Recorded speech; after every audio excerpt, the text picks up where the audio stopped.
ओम शांति। आप सब कैसे हैं? अभी जैसा कि आप सभी जानते हैं, अंबानी के घर के छोटे बेटे की शादी चर्चा में है। चलिए आज का ऑडियो और ये वीडियो इसी से शुरू करते हैं कि हम अंबानी जी के छोटे बेटे की जो जोड़ी है उसे हम आशीर्वाद देते हुए ये वीडियो बनाते हैं।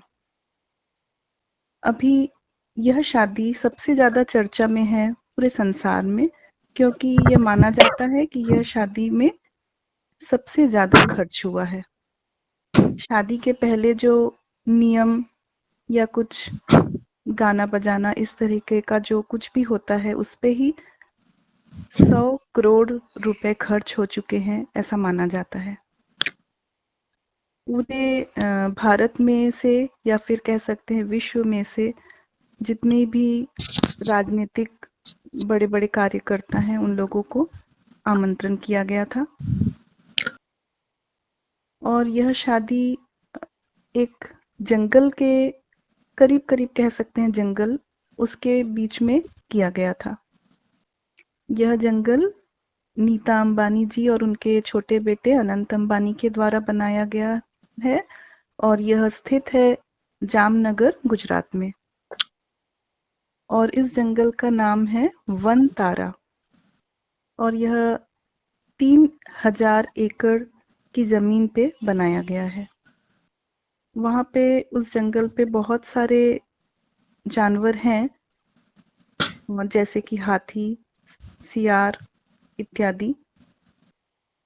अनंत अंबानी जी को माना जाता है कि वह गणेश भगवान जी के बहुत बड़े भक्त हैं। जैसा कि हम जानते हैं कि हम भगवान गणेश को हर जगह तो नहीं देख पाते हैं, लेकिन उनका मानना है, अनंत अंबानी जी का मानना है कि वो हर हाथी में गणेश जी का वास देखते हैं, क्योंकि उनका प्यार हाथियों के लिए बहुत ज़्यादा था अनंत अंबानी जी का। तो उन्होंने मोहती भाषा सीखा, जिससे कि वो हाथी से वार्तालाप कर सकें। उनके घर में सारे के सारे सदस्य ही किसी न किसी हिंदू देवी देवता के भक्त हैं और अनंत अंबानी जी जैसे कि गणेश जी के भक्त हैं और उनकी माता अंबा जी के भक्त हैं। जब उनसे पूछा गया अनंत अंबानी जी से कि आपके घर में जितना भी प्रॉपर्टी है उसको लेके कोई झगड़ा या कुछ होने के कुछ भी बात हो सकती है कि आप भाई बहनों के बीच में, तो उन्होंने कहा कि ऐसा हो ही नहीं सकता, क्योंकि मेरे बड़े भैया राम जी के भक्त हैं और हम सभी किसी न किसी हिंदू देवी देवता के भक्त हैं, तो हमारे बीच में ऐसा होने की बिल्कुल भी संभावना नहीं है।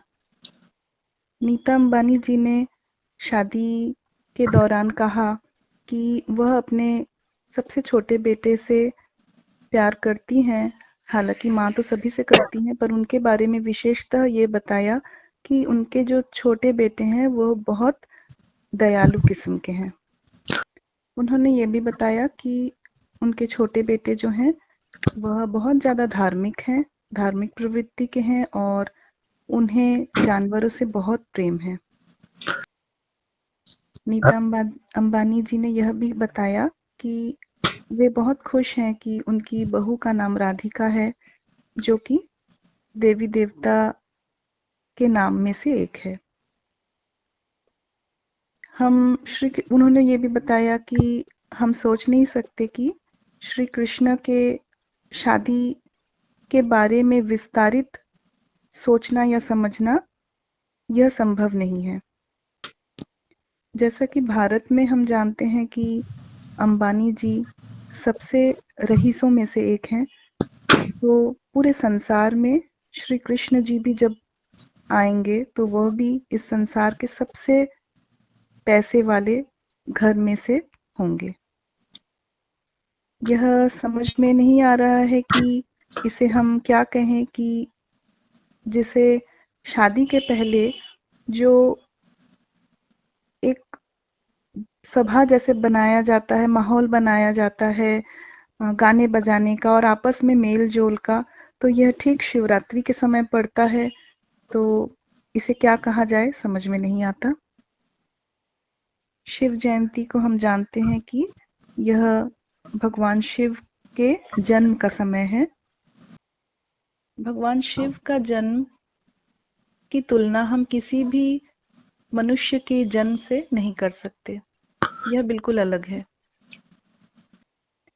हर एक देवी देवता अपने अपने माता के गर्भ से जन्म लिए हैं, लेकिन भगवान शिव का जन्म उस तरह से नहीं हुआ। वह इस संसार में एक बूढ़े तन का आधार लेते हैं, उनके तन में आकर अपना परिचय देते हैं और उस बूढ़े तन का नाम रखते हैं ब्रह्मा। और भगवान शिव का जन्म ब्रह्मा के साथ साथ ही होता है। जैसे ही भगवान शिव इस ब्रह्मा के तन में आकर ज्ञान देते हैं तो वह ज्ञान देना शुरू करते हैं गीता ज्ञान, जिसे हम कहते हैं। तो इसे हम गीता जयंती के नाम से भी जान सकते हैं। जब भगवान शिव इस बूढ़े तन, जिसे हम ब्रह्मा के नाम से जानते हैं, उनके तन में आकर ज्ञान देते हैं, तो ब्रह्मा भी खुद शिव का दिया हुआ ज्ञान को सुनते हैं और हम सब भी बैठकर उस ज्ञान को सुनते हैं, जिसे हम मुरली के नाम से जानते हैं। और यह मुरली ब्रह्मा कुमारी सेंटर में हर जगह बिल्कुल मुफ्त मिलता है। जितने भी लोग इस मुरली को सुनते हैं, ज्ञान प्राप्त करते हैं, तो उनमें से सबसे नंबर 1 में है ब्रह्मा। और यही ब्रह्मा सतयुग में आकर श्री कृष्ण के रूप में जन्म लेंगे। अच्छी खबर यह है कि हम बहुत जल्दी ही श्री कृष्ण का जन्म सुनने को पा सकते हैं। मुझे आश्चर्य नहीं होगा अगर मैं यह कहूं कि श्री कृष्ण अंबानी जी के परिवार में जन्म लेंगे, क्योंकि अंबानी जी के यहाँ जो शादी हुई है उसे हम देख सकते हैं कि बिल्कुल स्वर्ग की तरह लग रहा था। और जो जंगल वन तारा बनाया गया है वह भी एक दृश्य में देखा जा सकता था कि बिल्कुल स्वर्ग की भांति दिखाई पड़ रहा था। अभी हम देख सकते हैं कि अंतर अगर हम देखें तो यह देख सकते हैं कि अंबानी जी के यहाँ शादी के समय बाकी बाहर दुनिया में बहुत सारे मनुष्य तकलीफ में हैं, पीड़ा में हैं, दुख में हैं, पर जब श्री कृष्ण जी की शादी होगी तब वहां पर इस संसार में एक भी प्राणी दुख में नहीं होगा। अभी हम देख सकते हैं कि बाहरी दुनिया में लोगों को दुख मिलता है आपसी संबंधों में, या फिर युद्ध में, या फिर प्राकृतिक आपदाओं के द्वारा। लेकिन श्री कृष्ण जब इस धरती पर आएंगे तो वहां जरा भी दुख नहीं होगा, किसी भी प्रकार से कोई दुख नहीं होगा, सिर्फ शांति ही शांति होगी। आप आश्चर्य कर सकते हैं कि ऐसा कैसे हो सकता है, क्योंकि श्री कृष्ण जी की शादी यह दर्शाएगी कि सतयुग आ चुका है। अंबानी जी के यहाँ की शादी कितने भी धूमधाम से की गई हो, लेकिन फिर भी है तो यह कलयुगी दुनिया। अच्छी खबर यह है कि सतयुग बहुत जल्दी आने वाला है और उसका ही ज्ञान भगवान शिव हमें देते हैं। अंबानी जी ने पूरी कोशिश की है कि जो जंगल उन्होंने बनाया है वन तारा, उसे पूरी तरह से स्वर्ग की तरह दिखाया गया है और उन्होंने कोशिश भी अच्छी की है। उन्होंने कोशिश की है कि वहां पे जानवरों के लिए अस्पताल और खाने पीने की कोई कमी ना हो, लेकिन यह संभव नहीं कि पूरे विश्व के लिए कुछ किया जा सके। तो अभी तक उन्होंने सिर्फ वहां पे जानवरों के लिए ही किया है, पूरे विश्व के लिए करना संभव नहीं है। कहा जाता है कि करीब करीब 51,000 लोगों को शादी के दौरान करीब भिन्न भिन्न तरह के, करीब हजारों रकम के किस्म किस्म की खाना खिलाया गया, लेकिन ये सिर्फ हद के लोगों तक था। पूरे विश्व के लोगों के लिए ऐसा करना मुमकिन नहीं है। लेकिन सोच के देखिए कि जब श्री कृष्ण इस धरा पर उतरेंगे, तब ऐसे हजारों किस्म किस्म के खाना पूरे विश्व में हर एक प्राणी को मिलेगा, और वहाँ कोई भी दुख में नहीं होगा, पीड़ा में नहीं होगा। वहाँ सभी सुखी होंगे और शांति में रहेंगे। हालांकि हम ये दावे के साथ तो नहीं बता सकते कि श्री कृष्ण जी इस धरती पर जब आएंगे तो वह किस परिवार में जन्म लेंगे, यह दावे से कहना मुश्किल है। लेकिन वह जहां भी उतरेंगे, जिस भी परिवार में आएंगे, हम यह दावे के साथ कह सकते हैं कि वह परिवार धन धान्य से, ऐश्वर्य से भरपूर होगा। हमें इस बात की चिंता नहीं करनी चाहिए कि श्री कृष्ण जी किस परिवार में आएंगे और कब आएंगे। हमें इस बात की चिंता होनी चाहिए, हमें इस बात की लगन होनी चाहिए कि क्यों ना हम भी कुछ ऐसा करें जो हम भी श्री कृष्ण के साथ ही इस धरती पर जन्म लें, और उस समय की धन धान्य, ऐश्वर्य, खुशियां, सुख, सतयुग का सब कुछ हम भी प्राप्त कर सकें। सिर्फ इसलिए कि आप और हम सभी सतयुग में जन्म लेकर श्री कृष्ण के साथ बिता सकें, उनके साथ हर घड़ी बिता सके, उस समय की ऐश्वर्य को प्राप्त कर सकें, सुखों को प्राप्त कर सके, इसलिए स्वयं भगवान शिव इस धरती पर आते हैं और ज्ञान देते हैं, जिसे हम मुरली के नाम से जानते हैं। और उस मुरली को पढ़ के, उस ज्ञान को लेकर, उस ज्ञान को अपने जीवन में धारण करके हम ऐसा कुछ कर सकते हैं कि हम श्री कृष्ण के साथ ही जन्म ले सकते हैं। इस मुरली का सार यही होता है कि हम मनुष्य आत्माएं, यह देह नहीं है, आत्मा है, और आत्मा जो कि दोनों भ्रुकुटी के बीच में स्थित है, और हम आत्माओं को ऊपर परम धाम में शिव निराकार परमात्मा जो कि बिंदु स्वरूप हैं, ज्योति स्वरूप हैं, उनके साथ जुड़ना होता है। हम जितना ज्यादा उस निराकार परमात्मा को, जिस रूप में वो है, निराकार रूप में, उसी रूप में हम जितना ज्यादा उन्हें याद करते हैं, हम आत्मा उतने ज्यादा पवित्र होते जाते हैं। जितने ज्यादा हम आत्माएं भगवान से जुड़कर पवित्र होते जाते हैं, उतना ज्यादा हम 5 विकारों से अलग होते जाते हैं, 5 विकारों से मुक्त होते जाते हैं। और 5 विकार हैं काम, क्रोध, लोभ, मोह, अहंकार, और हम इनसे मुक्त होते हैं भगवान को याद करने से। स्वयं भगवान निराकार परमात्मा शिव कहते हैं कि जब हम निराकार परमात्मा से, हम आत्माएं मिलकर जब उनसे प्रकाश अपने अंदर लेके पवित्र होते हैं और इन 5 विकारों से मुक्त होते हैं, खासकर काम विकार से जब हम मुक्त होते हैं, तो हम सिर्फ काम विकार से विजय नहीं प्राप्त करते, बल्कि इस संसार में विजय प्राप्त करते हैं। अगर हम में से किसी को भी जरा भी आशंका हो कि हम क्या ऐसे पवित्र बन सकते हैं, तो भगवान उस बारे में याद दिलाते हैं कि 5000 वर्ष पूर्व हम सब बिल्कुल पुण्यात्मा थे, पवित्र थे, क्योंकि स्वयं परमात्मा ने कहा कि यह सृष्टि का चक्र 5000 साल का है।